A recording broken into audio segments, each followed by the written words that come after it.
नमस्कार दोस्तों, स्वागत है आप सबका हमारी एजुकेशन क्लास में जिसका नाम है प्लास्टिक प्रोसेसिंग और मैं हूं आपके साथ दीपक चौहान।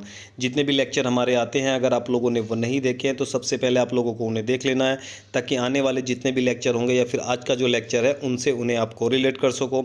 वीडियो को स्टार्ट करने से पहले अगर आप लोगों ने लेक्चर को लाइक नहीं किया है तो लाइक कर दें, दोस्तों को शेयर कर दें और चैनल पर अगर आप लोग नए हो तो चैनल को प्लीज़ सब्सक्राइब कर लें ताकि आने वाले जितने भी लेक्चर होंगे उनकी जो नोटिफिकेशन है वो आप लोगों को टाइम टू टाइम मिलती रहे और कोई भी लेक्चर आप लोगों से मिस ना हो। लास्ट के लेक्चर में हमने इंजेक्शन मोल्डिंग का जो हिस्टोरिकल बैकग्राउंड था उस पर चर्चा की थी। जो इंजेक्शन मोल्डिंग मशीन है उसका जो आविष्कार हुआ था वो कब हुआ था, पेटेंट कब कराया गया था और पेटेंट नंबर क्या था, कहाँ पे इसकी शुरुआत की गई थी, वैज्ञानिक का नाम क्या था जिन्होंने इसकी स्टार्टिंग की थी, कहाँ से इसका जो जन्म है वो माना जाता है, ऐसे कौन कौन से काम उस समय पर हुए थे जिस वजह से इसका जन्म हुआ। दूसरी चीज़ कि कौन सा मटेरियल सबसे पहले इसमें यूज़ किया गया था, कौन सा पार्ट इंजेक्शन मोल्डिंग में बनाया गया था, पेटेंट क्या होता है। इन सभी सवालों के आप लोगों को जो जवाब है वो लास्ट लेक्चर में मिल जाएंगे। आप लोग उन्हें जाकर देख सकते हो या फिर डिस्क्रिप्शन में मैं आप लोगों को इसका लिंक दे दूँगा तो आप वहाँ से भी वॉच कर सकते हो। तो चलते हैं अपने लेक्चर की तरफ और देखते हैं कि आज हमें क्या क्या डिस्कस करना है। हिस्टोरिकल बैकग्राउंड के बाद में हम बात करते हैं types of injection moulding machine की, types of injection moulding machine की, यानी कि इंजेक्शन मोल्डिंग के प्रकार। जब हम ऑपरेशन के बेस पर इसे डिवाइड करते हैं तो हम 3 प्रकार से इसे डिवाइड करते हैं, डिवीज़न करते हैं इसका। सबसे पहले होती है हैंड इंजेक्शन मोल्डिंग मशीन, उसके बाद में सेमी ऑटोमेटिक और fully automatic injection moulding machine.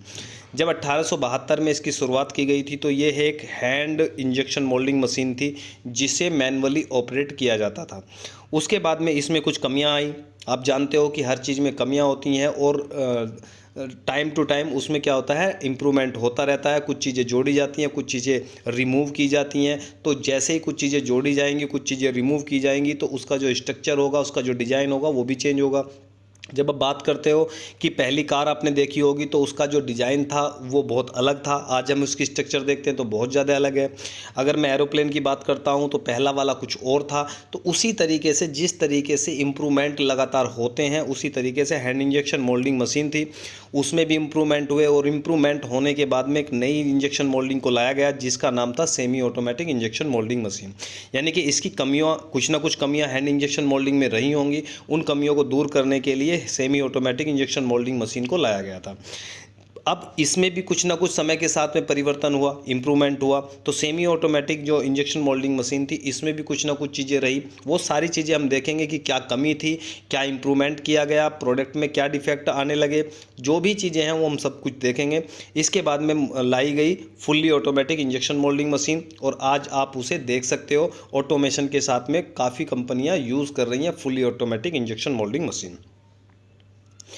Hand injection moulding machine, hand injection moulding machine का जो स्ट्रक्चर है, डिज़ाइन है, आप लोगों को कुछ इस तरीके से मिल जाएगा। सबसे पहले हम इसके पार्ट्स देख लेते हैं। पार्ट्स देखने के बाद में हम प्रोसेस देखेंगे और प्रोसेस देखने के बाद में हम पूरे इसके कंप्लीट साइकिल टाइम को पढ़ेंगे कि कंप्लीट साइकिल टाइम क्या होता है, जो पार्ट होता है उसे मैन्युफैक्चरिंग कैसे किया जाता है।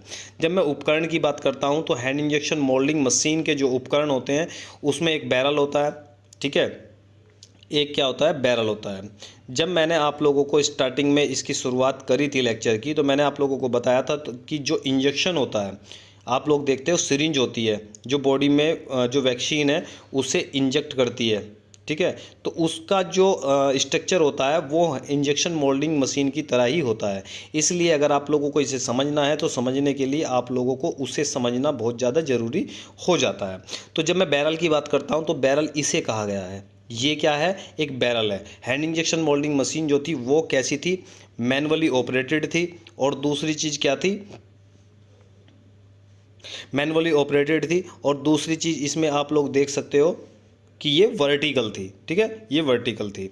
तो बैरल, सबसे पहला बैरल आप देख सकते हो। उसके बाद में बैंड हीटर, हीटर यूज़ किए गए हैं, या आप हीटर देख सकते हो। बाद में आप हॉपर देख सकते हो यहाँ पर कि ये हॉपर है। इसके बाद में आप देख सकते हो रैक एंड पिनियन। ये क्वेश्चन बहुत ज़्यादा पूछा जाता है, एग्जाम में भी आता है, इंटरव्यू में भी आता है कि हैंड इंजेक्शन मोल्डिंग मशीन में जो रैक एंड पिनियन है उसका वर्क क्या है, ठीक है। टॉर्पीडो आज भी यूज होता है। आप एचआरटीसी वाले जो मोल्ड हैं, हॉट रनर मोल्ड है, उनमें भी यूज़ होता है, बैरल में भी यूज़ हुआ करता था। तो टॉर्पीडो क्या होता है, इसका फंक्शन क्या होता है, ये भी सारी चीज़ें देखेंगे। इसमें एक होता है एनर्जी रेगुलेटर, जो टेम्परेचर को एक तरीके से कंट्रोल करने के लिए लगाया जाता है। इसके बाद में पार्ट को स्ट्रक्चर देने के लिए या आकार देने के लिए, साइज शेप देने के लिए मोल्ड का यूज़ इसमें किया जाता है। तो ये सारे के सारे क्या हैं, आप लोग उपकरण हैं या पार्ट हैं, इक्विपमेंट हैं इसमें लगे हुए, वो आप देख सकते हो। इसके बाद में आप लोगों को मिलता है नोजल। ठीक है, नोजल का काम क्या होता है, ये भी आप लोगों को नीचे कमेंट बॉक्स में बताना है कि नोजल का काम क्या होता है। इसके बाद में हैंडल होता है। तो ये 9 तरीके की जो पार्ट हैं वो हम देखते हैं और इन्हें हम पढ़ेंगे और इनका कार्य भी देखेंगे।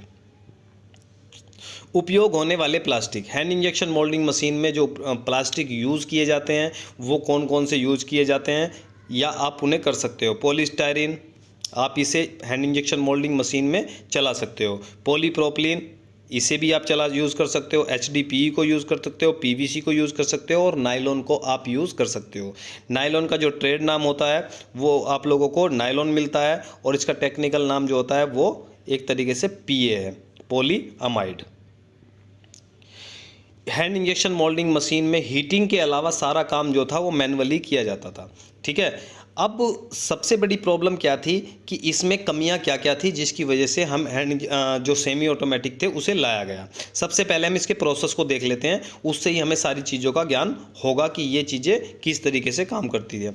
जब मैं प्रोसेस की बात करता हूँ तो इसमें क्या होता है, इस विधि में नमी या मॉइस्चर रहित प्लास्टिक मटेरियल को हॉपर में डाला जाता है। सबसे पहले क्या किया जाएगा, जो इसमें हॉपर बना होगा, इस तरीके से हॉपर बना होगा, हॉपर में प्लास्टिक रॉ मटेरियल को, दाने को इसमें डाला जाता है, हॉपर में डाला जाता है और हॉपर से ये कहाँ जाता है, ये सीधा बैरल में आ जाता है। उसके बाद में जहाँ हीटर की सहायता से उसे तरल अवस्था या लिक्विड फॉर्म में कन्वर्ट कर लिया जाता है। इसके बाद में इसे पिस्टन की सहायता से हाई प्रेशर लगाकर नोजल के माध्यम से मोल्ड में इंजेक्ट किया जाता है। ठीक, कितने पॉइंट मिल गए हमें कि रॉ मटेरियल आप इसमें जो यूज़ करते हो, आप लोगों को पढ़ना कैसे चाहिए समझना। जब आप इसमें रॉ मटेरियल यूज़ करते हो तो वो दानेदार है, ठीक है, दाना है। तो आप हैंड इंजेक्शन मोल्डिंग मशीन में पाउडर यूज़ नहीं करते हो, आप लिक्विड फॉर्म में मटेरियल यूज़ नहीं करते हो, तो आप दाने की फॉर्म में मटेरियल को यूज़ करते हो, पहली चीज़। दूसरी चीज़ आप लोगों को देखता है कि ये बाद में इसे कैसे चेंज कर लेते हो, तरल अवस्था में लिक्विड फॉर्म में इसे कन्वर्ट कर लेते हो। कन्वर्ट करने के बाद में आप यूज़ किसका करते हो, प्रेशर लगाने के यूज़ आप करते हो पिस्टन का। आज आप स्क्रू का यूज़ करते हो, उस समय पे पिस्टन का यूज़ किया जाता था। और प्रेशर कैसा लगाना है, हाई प्रेशर। इसीलिए मैंने लास्ट लेक्चर में बताया था कि इंजेक्शन मोल्डिंग मशीन जो है वो प्रोसेस है, वो हाई प्रेशर प्रोसेस है। ठीक है, नोजल के माध्यम से मोल्ड में इंजेक्ट किया जाता है। जब मैं इंजेक्ट की बात करता हूँ, इंजेक्ट जो वर्ड होता है उसमें कहीं ना कहीं ये चीज़ निकल कर आती है कि जो गेट है वो बहुत छोटा होगा, इसीलिए हाई प्रेशर की ज़रूरत पड़ेगी, तो हाई प्रेशर का यूज़ इसमें किया जाता है, जहां उसे ठंडा करके इजेक्टर की सहायता से प्राप्त कर लिया जाता है। ये इसका क्या है, प्रोसेस है, और इस प्रोसेस से ही हैंड इंजेक्शन मोल्डिंग को ऑपरेट किया जाता है। कमियों की जब हम बात करते हैं भाई, इसमें ऐसी कौन कौन सी कमियां थी जिन्हें दूर करने के लिए मशीन को अलग फेंका गया और दूसरी मशीन लेकर आई गई। तो जैसा कि हमें ज्ञात है कि हैंड इंजेक्शन मोल्डिंग में सारा काम मैनुअली किया जाता था, जिसके कारण दो बड़ी कमियां हमारे सामने आती हैं।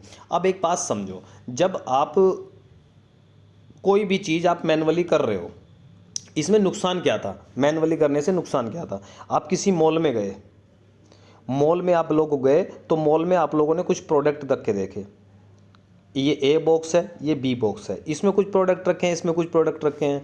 तो जो मानव होता है, मनुष्य होता है, उसमें क्या होता है, उसमें एक तरीके से उसका बिहेवियर होता है, या ह्यूमन बिहेवियर आप बोल सकते हो कि उसके छांटने की आदत है। किसी भी चीज़ को छांटने की उसे आदत है, सेलेक्ट करने की आदत है। अब जब उसे सेलेक्ट करने की आदत है तो वो क्या करेगा, इसमें कोई भी प्रोडक्ट पड़े हुए हैं वो इनमें से छांटेगा, और जब वो छांटेगा तो एक समय ऐसा आएगा छांटने के बाद में जो पीस सही नहीं होंगे वो इसी में बच जाएंगे। ठीक है, मान लो कि आप लोगों ने किसी भी कोई झोपड़ी वाला है या फिर कोई मैन मेड चीज़ें हैं, जो हैंडीक्राफ्ट चीज़ें हैं जो बनी हुई हैं हाथ से, उसने क्या कहा कि भाई हमारा ये सामान है, गरीब आदमी है, इन्होंने जो है यहाँ पर बेचने के लिए रख दिया, दुकानदार को दे दिया, तो कस्टमर आएंगे उसे छांट कर ले जाएंगे, और जो खराब सामान बच जाएगा, जो अच्छा नहीं होगा, वो इसे वापस कर दिया जाएगा। तो इसका क्या हो जाएगा, लॉस हो जाएगा। लेकिन जब कंपनी की बात करते हैं तो कंपनी में जब चीज़ें मशीनों से होती हैं, ऑटोमेटिक होती हैं, तो आप कंपनियों से बनी हुई चीज़ें जितनी भी होती हैं आप लोग देखोगे मशीनरी वाली चीज़ें, उसमें से आप सेलेक्ट नहीं कर पाओगे। सारी चीज़ें आप लोगों को एक ही तरीके की दिखाई देंगी। आप उसमें कलर तो चूज़ कर सकते हो लेकिन उसका डिज़ाइन आप चूज़ नहीं कर सकते हो, क्योंकि सारे प्रोडक्ट आप लोगों को एक जैसे दिखते हैं। इसीलिए कंपनी को मशीनरी से प्रोडक्ट बनाने में लॉस नहीं होता है, उसे बेनिफिट होता है, क्योंकि वो सारे के सारे लगभग बिक जाते हैं, कस्टमर उसमें से सेलेक्ट नहीं कर पाते। ठीक है, तो अब जब ये हैंड इंजेक्शन मोल्डिंग से प्रोडक्ट बन रहे थे तो ये कैसे थे? ये भाई जब मैनुअली आप कोई काम करते हो तो एक पीस अच्छा बनेगा, हो सकता है दूसरा पीस उससे भी अच्छा बने, लेकिन ये दोनों आपस में मैच नहीं करेंगे, और जब मैच नहीं करेंगे तो कस्टमर का सेटिस्फिकेशन नहीं होगा। तो जो हैंड इंजेक्शन मोल्डिंग मशीन थी उसमें जो सभी प्रोडक्ट बन रहे थे उनकी जो क्वालिटी थी वो आपस में वेरिएशन में आ रही थी, वेरिएट कर रही थी। ठीक है, तो पहले प्रॉब्लम क्या आई, बनने वाले प्रोडक्ट की जो गुणवत्ता थी उसमें वेरिएशन हो रहा था। कभी अच्छा प्रोडक्ट बन जा रहा था, कभी अच्छा प्रोडक्ट नहीं बन रहा था, ख़राब प्रोडक्ट बन जा रहा था। कारण क्या था, जब आप इंजेक्शन करोगे, मोल्ड के अंदर मटेरियल भरोगे, तो कभी अगर ऑपरेटर थोड़ा सा कैसा है, थोड़ा सा सूखा टाइप है, ठीक है, तो वो क्या करेगा, प्रेशर कम लगा पाएगा, और अगर कोई थोड़ा सा स्ट्रॉन्ग है तो प्रेशर ज़्यादा लगा देगा। तो उसका सीधा सीधा जो इफ़ेक्ट पड़ेगा वो मोल्ड पर पड़ेगा, और मोल्ड में जो मटेरियल है उस पर उसका इफेक्ट पड़ने वाला है, तो उसकी जो गुणवत्ता है, क्वालिटी है, उसमें क्या पड़ेगा, प्रभाव पड़ेगा, उसमें थोड़ा सा चेंजमेंट आप लोगों को दिखाई देने लगेगा। दूसरा कारण क्या था, दूसरी प्रॉब्लम थी साइकिल टाइम में होने वाला उतार चढ़ाव। भाई जब आप एक प्रोडक्ट को मान लो कि आप 20 सेकंड में बना रहे हो, तो जो स्पीड से ऑपरेटर काम कर रहा है वो तो 20 सेकंड में बना रहा है, जो थोड़ा सा आलसी टाइप है, बीड़ी पीने लगा या कुछ भी चीज़ें करने लगा, तो वो 25 सेकंड में बना रहा है। तो कभी जो ये टाइम है ये ज़्यादा हो जा रहा है, कभी कम हो जा रहा है, कभी ज़्यादा हो जा रहा है, कभी कम हो जा रहा है। तो आपने 20 सेकंड का जब लेकर चले या 30 सेकंड का आप लेकर चले, इसके हिसाब से आप पर आवर्स का, घंटे का प्रोडक्शन निकालोगे, और जब आप 24 घंटे का निकालोगे तो आप लोगों को आज का प्रोडक्शन कुछ अलग मिलेगा, कल का प्रोडक्शन 24 घंटे का अलग मिलेगा। कारण क्या है, साइकिल टाइम में होने वाला उतार चढ़ाव।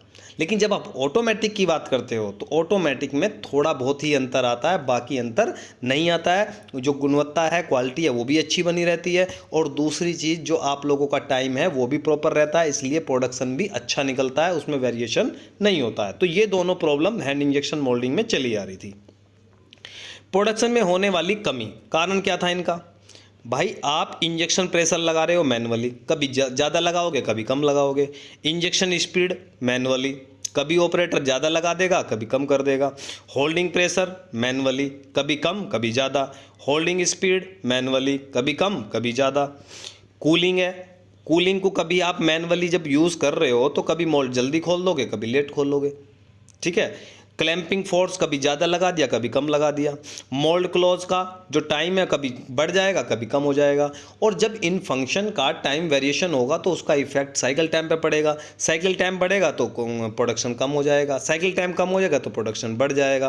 क्वांटिटी और क्वालिटी आप लोगों को एक दूसरे के व्युत्क्रमानुपाती मिलती हैं या इन्वर्सली प्रोपोर्शनल देखने को मिलती है। अगर आप क्वांटिटी बढ़ाओगे, स्पीड ज़्यादा बढ़ा दोगे तो आपकी क्वालिटी में क्या आ जाएगा, डिफरेंस आ जाएगा, क्वालिटी अच्छी नहीं होगी। अगर आप क्वालिटी की बात करें, क्वालिटी अच्छी बनाएंगे तो उसमें समय लगता है। इसीलिए बोला जाता है कि अच्छे कामों को, बड़े कामों को होने में समय लगता है, क्योंकि वो उनकी जो क्वालिटी होती है वो अच्छी होती है। रिफिलिंग की बात करते हैं तो रिफिलिंग भी इसमें क्या होती है, मैनुअली होती थी, ये भी प्रॉब्लम थी। अब इसमें इम्प्रूवमेंट किए क्या गए, हैंड इंजेक्शन मोल्डिंग में ऐसे क्या इंप्रूवमेंट किए गए जिससे हम क्या लेकर आए, semi automatic injection moulding machine लेकर आए। तो हैंड इंजेक्शन मोल्डिंग में आने वाली कमियों को दूर करने के लिए semi automatic injection moulding machine को लाया गया, जिसमें निम्न सुधार किए गए। पहला, इंजेक्शन प्रेशर को अब ऑटोमेटिक कर दिया गया। जितना प्रेशर सेट करोगे उतना ही यूज़ होगा, और जब इतना ही प्रेशर यूज़ होगा तो प्रोडक्ट की जो क्वालिटी है, गुणवत्ता है, वो अच्छी बनी रहेगी। इंजेक्शन स्पीड को ऑटोमेटिक कर दिया गया तो प्रोडक्ट की गुणवत्ता है वो क्या हो गई, वो स्टेबल हो गई। होल्डिंग प्रेशर को भी ऑटोमेटिक कर दिया गया, होल्डिंग स्पीड को भी ऑटोमेटिक कर दिया गया, कूलिंग को भी ऑटोमेटिक कर दिया गया। पार्ट अगर ठंडा जल्दी हो जाएगा या पार्ट आप लोगों का ठंडा नहीं होगा तो होगा क्या, सिंकेज की प्रॉब्लम आ जाएगी, पार्ट सिकुड़ जाएगा। सिंक मार्क आने लगेंगे। तो ये अब जब ऑटोमेटिक हो गया तो डिफेक्ट भी दूर होने लगे। क्लैंपिंग फोर्स है, ये भी ऑटोमेटिक कर दिया गया। अगर क्लैंपिंग फोर्स आप कम लगाओगे तो फ्लैश की प्रॉब्लम आ जाएगी, ठीक है, ज़्यादा लगाओगे तो मोल्ड पर इफेक्ट पड़ेगा। तो ये भी ऑटोमेटिक करने से प्रोडक्ट की जो गुणवत्ता है वो अच्छी हो गई और डिफेक्ट कम हो गए। मोल्ड क्लोज जब आप कर रहे हो ऑटोमेटिक, तो 2 सेकंड में मोल्ड क्लोज होना है तो 2.1 तो हो सकता है, लेकिन 3 नहीं होगा। क्यों नहीं होगा? क्योंकि ऑटोमेटिक है। तो आप लोगों का टाइम भी आप लोगों के कंट्रोल में आ गया।